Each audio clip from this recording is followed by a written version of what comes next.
பாருங்க, ஜாதக ரீதியாகவும் அதுதான். இப்போ எல்லாருமே 60லேருந்து 80% பேர் என்ன சொல்லுவோம், பையன் சொன்னோடி கேட்க மாட்டேங்கிறான்னு சொல்லுவோம் இல்லையா?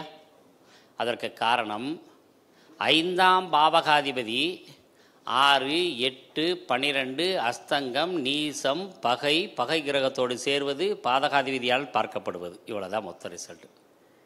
இன்னொருக்க சொல்லணும் இல்லையா? நிறுத்தி தான் நம்ம சொல்லணும் இல்லையா? அஸ்தங்கம் பகை வீடுகளில் நிற்பது 2 பாயிண்ட் ஆச்சா? நீசம் பெறுவது 6, 8, 12 மறைவது,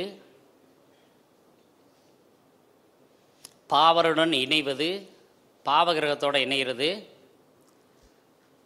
பாவர்களால் பார்க்கப்படுவது.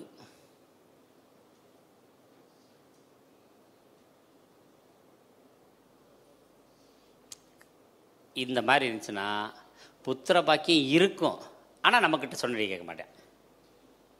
2ஆம் பாவகமும் 5ஆம் பாவகமும் குருவும் சேர்ந்து 3 கேட்டகரியும் ஃபெயிலியர் ஆயிடுச்சுன்னா அவங்களுக்கு புத்திரர் கிடைக்காது.